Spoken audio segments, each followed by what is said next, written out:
16 તપસ્વતી સારસ્વત ચરિત્રલેખ છે. ચંદ્રકાંત શેઠ લેખક છે. ચંદ્રકાંત શેઠના પિતાનું નામ ત્રિકમલાલ હતું. વતન ખેડા જિલ્લાના ઠાસરાના એ વતની છે. કાવ્ય સંગ્રહોમાં પવન રૂપેરી, ઉગડતી દિવાલો, પડઘાની પેલે પાર, ગગન ખોલતી બારી,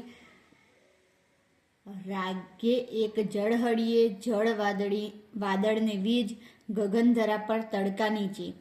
પછી બાળ કાવ્ય સંગ્રહમાં ચાંદલિયાની ગાડી, હું તો ચાલુ મારી જેમ ઘોડે ચડીને આવું છું. પછી લલિત નિબંધ સંગ્રહમાં નંદ સામવેદી, શૈશવના સ્મરણોમાં ધૂળમાંની પગલીઓ. એમને રણજીતરામ સુવર્ણચંદ્રક અને દિલ્હી સાહિત્ય અકાદમી મળ્યો હતો.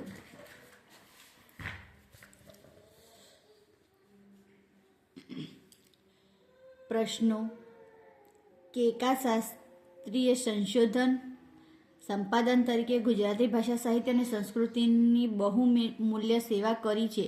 આ વિધાનનું સમર્થન કરતી વિગતો આપો.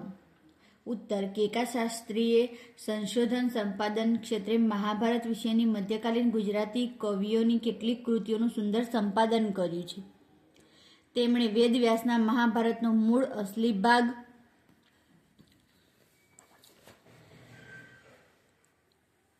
કયો, કેટલો અને કેવો તેનું સંશોધન કરીને તેનું સંપાદન કર્યું.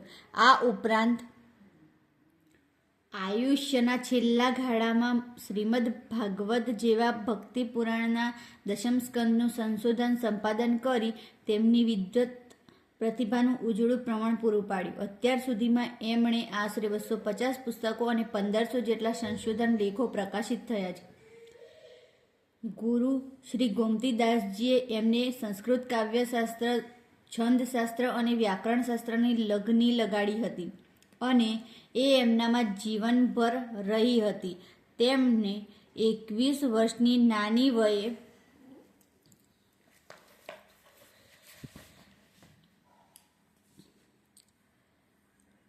વલ્લભાચાર્યજીના 16 ગ્રંથોનો અનુવાદ પણ કર્યો હતો. શાસ્ત્રીજીએ મધ્યકાલીન ગુજરાતીના કવિઓ વિશે કવિ ચરિત ભાગ 1, 2 અને આપણા કવિઓ જેવા ગ્રંથો આપ્યા. સંશોધન એ શાસ્ત્રીજીનો પ્રિય વિષય હતો. એમણે હેમચંદ્રાચાર્યના અપભ્રંશ વ્યાકરણનો સમજૂતી સાથેનો ગુજરાતી અનુવાદ તૈયાર કર્યો. શાસ્ત્રીજીની સંશોધન તરીકેની પ્રતિભાની નોંધ ગુજરાતના અનેક વિદ્વાનોએ લીધી છે. આમ શ્રી કેકા શાસ્ત્રીએ આખી જિંદગી સ્વાધ્યાય, સંશોધન, સંપાદન, અનુવાદ, વિવેચન ઇત્યાદિ વિદ્વત પ્રવૃત્તિઓમાં વિતાવી. એમના તમામ ગ્રંથોનો ઇતિહાસ તપાસતા એમ કહી શકાય કે શ્રી કેકા શાસ્ત્રીએ સંશોધન સંપાદન તરીકે ગુજરાતી ભાષા, સાહિત્ય અને સંસ્કૃતિની બહુમૂલ્ય સેવા કરી હતી. પ્રશ્ન 2: કેકા શાસ્ત્રીની પાછળ પદવીઓ, ખિતાબો અને સન્માનો દોડતા આવતા હતા તેમ તમે કઈ રીતે કહી શકશો? ઉત્તર: શ્રી કેકા શાસ્ત્રીએ આખી જિંદગી અધ્યયન કાર્ય, સંશોધન, સંપાદન, અનુવાદ તથા વિવેચન કાર્ય અને વિવિધ પ્રકારના કોશ તૈયાર કરવામાં વિતાવી. એમની વિદ્વત પ્રતિભા, સારસ્વત સાધના તથા એમની ઉચ્ચ શિક્ષણની લગભગ 52 વર્ષની અધ્યાપન સેવાનો લાભ SNTD યુનિવર્સિટી અને LD ઇન્સ્ટિટ્યૂટ ઓફ ઇન્ડોલોજી જેવી સંસ્થાઓને તેમજ ગુજરાતી ભાષા સાહિત્યને મળ્યો. તેમની અધ્યાપન સેવાને ઉમેરતા તેમનો વિદ્યાકીય સાધનાકાળ લગભગ 65 વર્ષનો ગણાય. 100 વર્ષની વયે પણ તેઓ સંશોધન સંપાદન કાર્યમાં એટલા જ વ્યસ્ત હતા. કેકા શાસ્ત્રીની સારસ્વત સાધનાને અખિલ ભારતીય સંમેલન વિદ્યા વાચસ્પતિની ઉપાધિ અને ભારત સરકારે પદ્મશ્રીનો ખિતાબ આપીને સન્માની હતી. ગુજરાત સાહિત્ય સભાએ રણજીતરામ સુવર્ણચંદ્રક 1952 અને સૌરાષ્ટ્ર યુનિવર્સિટીએ ડીલિટની પદવી આપીને તેમનું બહુમાન કર્યું હતું. આ ઉપરાંત તેમને 15 પદવીઓ, 10 એવોર્ડ અને 38 જેટલા માનપત્રો મળ્યા હતા. તેમણે ગુજરાતી સાહિત્ય પરિષદનું પ્રમુખ પદ પણ શોભાવ્યું હતું. એમણે ભાષા ભાસ્કર, ધર્મ ભાસ્કર, ભારત માર્તંડ, ગુર્જર રત્ન, મહિમોપાધ્યાય જેવા અનેક ગૌરવ બિરુદો આપવામાં આવ્યા હતા. શ્રી કેકા શાસ્ત્રીની આ અદ્વિતીય સારસ્વત ઉપાસના, આજીવન વિદ્યાકીય સેવા અને વિદ્યાપ્રીતિને લીધે એમની પાછળ પદવીઓ, ખિતાબો અને સન્માનો દોડતા આવતા હતા. પ્રશ્ન 3. કેકા શાસ્ત્રીએ રસેશ્વર શ્રીકૃષ્ણ અને રસ રૂપા સરસ્વતીની સનિષ્ઠાથી સેવા કરી છે તે સદ્રષ્ટાંત સિદ્ધ કરો. શ્રી કેકા શાસ્ત્રીજીએ 21 વર્ષની ઉંમરે વલ્લભાચાર્યજીના 16 ગ્રંથોનો અનુવાદ કર્યો. તેમણે શ્રીમદ ભાગવત જેવા ભક્તિ પુરાણના દશમ સ્કંદનું સંશોધન સંપાદન કર્યું. એમનો શૈક્ષણિક અભ્યાસ તો ફક્ત મેટ્રિક સુધીનો જ હતો, પણ એમની આંતરસૂઝ સાહિત્ય પ્રીતિ અને સરસ્વતીની અખંડ સાધનાને કારણે એમણે પોતાનું જીવન અધ્યયન અને અધ્યાપન કાર્ય, સંશોધન, સંપાદન કાર્ય, કોશ કાર્ય અને અનુવાદ તથા વિવેચન કાર્યમાં વિતાવ્યું. તેઓ આજીવન રસરૂપા સરસ્વતીની સેવા કરતા રહ્યા. અત્યાર સુધીમાં શાસ્ત્રીજીએ આશરે 250 જેટલા પુસ્તકો અને 1500 જેટલા સંશોધન લેખો આપ્યા છે. કેકા શાસ્ત્રીએ ગુજરાતી ભાષા, સાહિત્ય અને સંસ્કૃતિની તથા રસેશ્વર શ્રીકૃષ્ણની બહુમૂલ્ય સેવા કરી છે. એમની સારસ્વત પ્રતિભાને કારણે ગુજરાતના અનેક સર્જકો તથા વિદ્વાનોએ એમની સારસ્વત સેવાનો સદ્ભાવપૂર્વક સ્વીકાર કર્યો છે. શ્રી કેકા શાસ્ત્રીએ મહાભારતમાંથી ભારત સંહિતા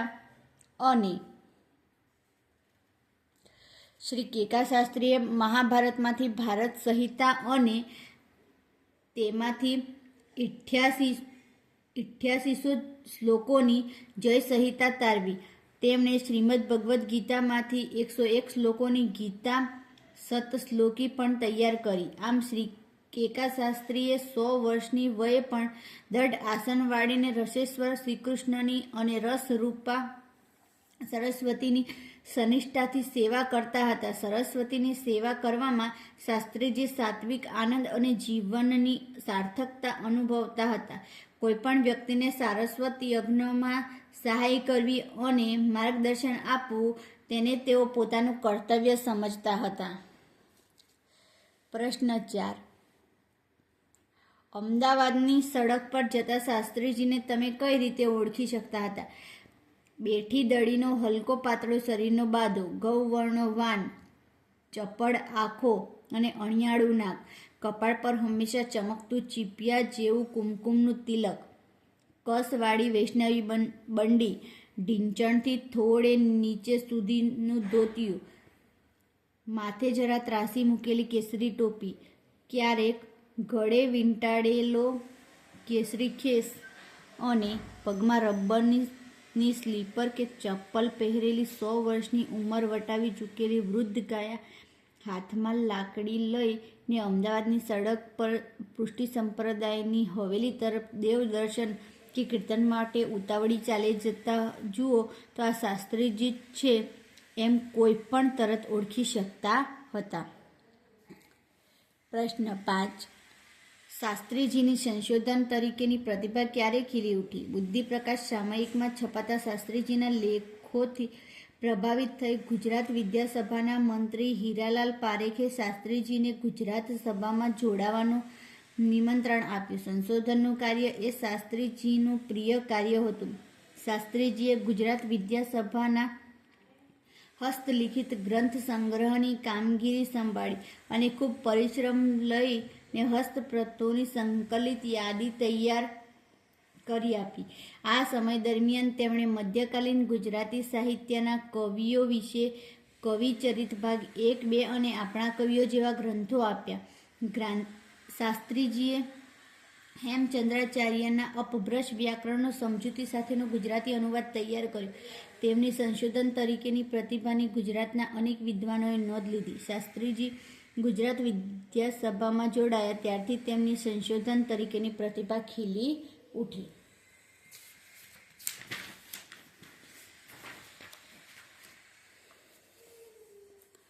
પ્રશ્ન 6.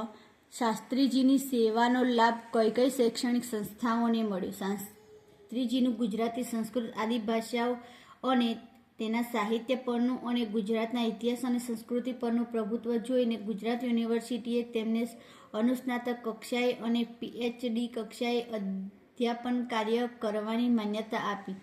તેમના માર્ગદર્શન હેઠળ 16 વિદ્યાર્થીઓ PhD પણ થયા. ગુજરાત યુનિવર્સિટી, SNDT યુનિવર્સિટી તેમજ LD ઇન્સ્ટિટ્યૂટ ઓફ ઇન્ડોલોજી જેવી સંસ્થાઓને તેમની સંશોધન સેવાઓનો લાભ મળ્યો.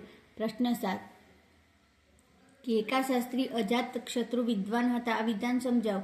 શાસ્ત્રીજી સરળ સ્વભાવના અને ઉદાર દિલના હતા. સરસ્વતીની સાધના એ જ તેમના જીવનનું લક્ષ્ય હતું.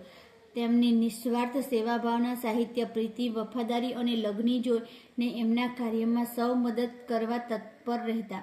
આનંદ શંકર ધ્રુવ, કેશવ હર્ષદ ધ્રુવ, કૃષ્ણલાલ ઝવેરી, નરસિંહરાવ દિવેટિયા, કનૈયાલાલ મુનશી, બળવંતરાય ઠાકોરથી માંડીને રામનારાયણ વિશ્વનાથ પાઠક, રસિકલાલ પરીખ, ચુનીલાલ શાહ, હીરાલાલ પારેખ સુધીના અનેક સર્જકો વિદ્વાનોનો એમને પ્રેમ અને સહકાર મળ્યા હતા. એ સૌના પ્રેમપાત્ર બન્યા હતા. શાસ્ત્રીજી ખરેખર અજાત શત્રુ વિદ્વાન હતા. આથી સૌએ એમની સારસ્વત સેવાઓને સદ્ભાવપૂર્વક બિરદાવી હતી. 3-4 વાક્યોમાં ઉત્તર લખો. કેકા શાસ્ત્રીના પુષ્ટિભક્તિ અને પુષ્ટિ જ્ઞાન સી રીતે સુદ્રઢ બન્યા? શાસ્ત્રીજીને વેદશાસ્ત્રોનું અધ્યાપન વારસામાં મળ્યા હતા. શાસ્ત્ર પ્રેમ અને સંપ્રદાય પ્રેમ પણ તેમને ગળથૂથીમાં જ મળ્યા હતા. આથી તેમણે 11મા વર્ષથી સંસ્કૃત વ્યાકરણ, સંસ્કૃત મહાકાવ્યો, ભાગવત આદિ પુરાણો અને 16 ગ્રંથોનો તલસ્પર્શી અભ્યાસ શરૂ કર્યો હતો. યુવાવસ્થામાં પ્રવેશતા જ શાસ્ત્રીજીમાં પુષ્ટિભક્તિ અને પુષ્ટિ જ્ઞાન સુદ્રઢ થઈ ચૂક્યા હતા. પ્રશ્ન 2. અમદાવાદમાં શાસ્ત્રીજીને કઈ તાલીમ કામ લાગી હતી? શ્રી કેકા શાસ્ત્રીએ મુંબઈમાં હસ્તપ્રતો પરથી મુદ્રણકામ, નકલ, પ્રેસ કોપી તૈયાર કરવાની અને પ્રૂફ વાંચનની તાલીમ લીધી હતી. તેમણે તેમના વતનમાં એક મિત્રના છાપખાનામાં અક્ષરોના બીબા ગોઠવવાની અને ટ્રેડલ મશીન ચલાવવાની પણ તાલીમ લીધી હતી. આ તાલીમ તેમને પાછળથી અમદાવાદમાં કામ લાગી હતી. પ્રશ્ન 3. શાસ્ત્રીજીની ગુજરાત વિદ્યાસભાની કામગીરી જણાવો.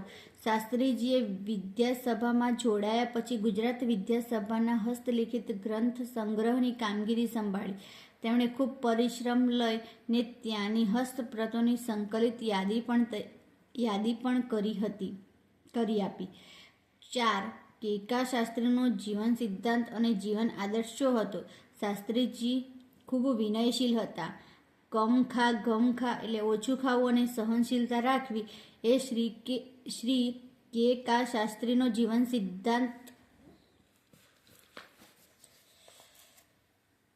હતો. જીવનમાં ઓછામાં ઓછો પરિગ્રહ અને વધુમાં વધુ વિદ્યા સંગ્રહ એ એમના જીવનનો આદર્શ હતો. પ્રશ્ન 5. કેકા શાસ્ત્રીને કયા ગૌરવ બિરુદો પ્રાપ્ત થયા હતા? કેકા શાસ્ત્રીને અખિલ ભારતીય સંમેલને વિદ્યા વાચસ્પતિની ઉપાધિ અને ભારત સરકારે પદ્મશ્રીનો ખિતાબ આપીને સન્માન કર્યું હતું. સૌરાષ્ટ્ર યુનિવર્સિટીએ ડી.લિટની પદવી આપીને બહુમાન કર્યું હતું. આ ઉપરાંત તેમને 15 પદવીઓ, 10 એવોર્ડ અને 38 જેટલા માનપત્રો મળ્યા હતા. તેમને ભાષા ભાસ્કર, ધર્મ ભાસ્કર, ભારત માર્તંડ, ગુર્જર રત્ન, મહામહિમોપાધ્યાય જેવા અનેક ગૌરવ બિરુદો પ્રાપ્ત થયા હતા. એક વાક્યમાં પ્રશ્ન. શાસ્ત્રીજીને વારસામાં શું મળેલું? શાસ્ત્રીજીને વેદશાસ્ત્રોનું અધ્યાપન વારસામાં મળેલું. શાસ્ત્રીજીને ગળથૂથીમાં શું મળ્યું હતું? શાસ્ત્રીજીને ગળથૂથીમાં શાસ્ત્ર પ્રેમ અને સંપ્રદાય પ્રેમ મળ્યા હતા. પ્રશ્ન 3. શાસ્ત્રીજીએ કઈ પરીક્ષાઓ પાસ કરી હતી? ક્યારે? શાસ્ત્રીજીએ ઈસવીસન 1936 થી 1939ના ગાળામાં બેંગાલ સંસ્કૃત એસોસિએશનની 4 અને બૌદ્ધ પાલીની 2 પરીક્ષાઓ પાસ કરી હતી. પ્રશ્ન 4. શાસ્ત્રીજીએ કયા મતનું ખંડન કરતા લેખો ગુજરાતી સાપ્તાહિકમાં લખ્યા હતા? કનૈયાલાલ મુનશીએ નરસિંહ મહેતા 16મી સદીમાં થયા હોવાનું જણાવ્યું, ત્યારે શાસ્ત્રીજીએ તેમના મતનું ખંડન કરતા લેખો ગુજરાતી સાપ્તાહિકમાં લખ્યા હતા. પ્રશ્ન 5. શાસ્ત્રીજીનું કયા વિષયો પર જ્ઞાન પ્રભુત્વ હતું? શાસ્ત્રીજીનું ગુજરાતી, સંસ્કૃત આદિ ભાષાઓ અને તેમના સાહિત્ય પર તેમજ ગુજરાતના ઇતિહાસ અને સંસ્કૃતિ પર જ્ઞાન પ્રભુત્વ હતું. પ્રશ્ન 6. શાસ્ત્રીજી પોતાના જીવનની સાચી સાર્થકતા શેમાં અનુભવતા હતા?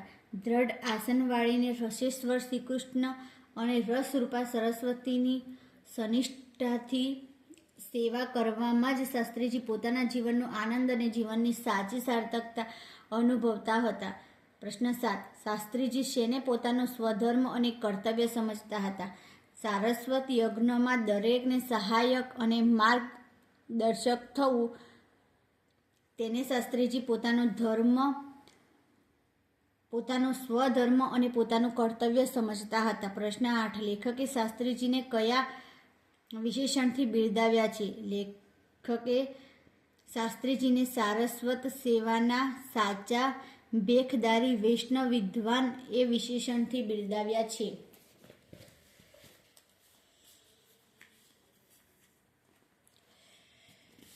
હેતુલક્ષી પ્રશ્નો. તપસ્વી સારસ્વત પાઠનું સાહિત્ય સ્વરૂપ જણાવો. ચરિત્રલેખ. તપસ્વી સારસ્વત પાઠના લેખકનું નામ ચંદ્રકાંત શેઠ. તપસ્વી સારસ્વત પાઠમાં કોનું ચરિત્ર રજૂ કરવામાં આવ્યું છે? તો કેકા શાસ્ત્રીનું. વિકલ્પો. શાસ્ત્રીજી કયા સાપ્તાહિકમાં જગતનું રાજકારણ અને સોદાગરની કિતાબ નામની 2 કોલમો ચલાવતા હતા? તો પ્રજાબંધુ. શાસ્ત્રીજીને સંશોધન કાર્ય સિવાય બીજું કયું કાર્યક્ષેત્ર પ્રિય હતું? કોશ કાર્ય. વાક્યો સમજાવો. કોશ કાર્ય શાસ્ત્રીજીનું પ્રિય ક્ષેત્ર રહ્યું હતું. ગુજરાતી ભાષાનો લઘુકોશ, ગુજરાતી ભાષાનો પાયાનો કોશ, ગુજરાતી અનુપ્રાસ કોશ, બૃહદ ગુજરાતી શબ્દકોશ ગ્રંથ 1 અને 2, વનૌષધિ કોશ, સંસ્કૃત ગુજરાતી કોશ, વ્યુત્પત્તિ કોશ, ભગવદ્ ગોમંડળના 900 જેટલા અધિકરણોનું વાંચન કરીને પ્રમાણિત કરવા વગેરે કામો શાસ્ત્રીજીએ નિષ્ઠાથી પાર પાડ્યા હતા. આમ કોશ કાર્ય શાસ્ત્રીજીનું પ્રિય ક્ષેત્ર રહ્યું હતું. બીજું, શાસ્ત્રીજીનું જીવન સરળતા અને સાદાઈનું ઉત્તમ દ્રષ્ટાંત છે. શાસ્ત્રીજીનો પહેરવેશ એકદમ સાદો હતો. તેમના ચપ્પલ પણ સાદા હતા. જીવનમાં તેમની જરૂરિયાતો સાવ ઓછી હતી. સતત કાર્યરત હોય છતાં તેમનું મન હંમેશા હળવું રહેતું. સારસ્વત યજ્ઞમાં કોઈને પણ શાસ્ત્રીજીના સહકાર અને માર્ગદર્શનની જરૂર પડે તો તરત તે તૈયાર રહેતા. ટપાલમાં આવેલ પરબીડિયા ઉપરની ટિકિટમાં સિક્કો ન લાગ્યો હોય તો પણ શાસ્ત્રીજીએ ટિકિટને રદ કરવાની કાળજી લેતા. આમ શાસ્ત્રીજીનું જીવન સરળતા અને સાદાઈનું ઉત્તમ દ્રષ્ટાંત છે. વાક્ય રૂપાંતર કરો. વ્યાકરણ વિભાગ. તેઓ પ્રજાબંધુમાં 2 કોલમો ચલાવતા હતા. અને કર્મણી વાક્ય બનાવવાનું છે. તેમનાથી પ્રજાબંધુમાં 2 કોલમો ચલાવાતી હતી. પ્રશ્ન 2. શાસ્ત્રીજી સૂર્યોદય પહેલા ઉઠી જતા. ભાવે વાક્ય બનાવવાનું છે. શાસ્ત્રીજીથી સૂર્યોદય પહેલા ઉઠી જવાતું. પછી ખોટા પ્રત્યયો વપરાય છે, સુધારીને લખવાના છે. વાતાવરણ પ્રતિકૂળ જણાતા વતનથી જ શિક્ષકની કામગીરી સ્વીકારી. તો વતનથી નહીં, વતનમાં. આ કામગીરીમાં શાસ્ત્રીજીનું ઘણું ઘડાવાનું મળ્યું. તો શાસ્ત્રીજીનું નહીં પણ શાસ્ત્રીજીને. સંશોધનથી કાર્ય શાસ્ત્રીજીના પ્રિય કાર્ય હતું. તો સંશોધનનું કાર્ય શાસ્ત્રીજીનું પ્રિય કાર્ય હતું. 4. 2 કોલમો પ્રજાબંધુથી તેઓ ચલાવતા હતા. તો પ્રજાબંધુથી નહીં, પ્રજાબંધુમાં. પછી સમાનાર્થી શબ્દો લખવાના છે. પ્રતિષ્ઠા, આબરૂ, મોભો, યાદી, ટીપ, નોંધ, તાલીમ, કેળવણી, શિક્ષણ, કાયા, તન, શરીર, માતા, જનિતા, જનની. પછી આનંદ, આહલાદ, હર્ષ, ઉપાધિ, ખિતાબ, ઇલકાબ, અનુવાદ, તર્જુમો, ભાષાંતર, સમાદર, આદર, સન્માન, પ્રવૃત્ત, લીન, તદાકાર.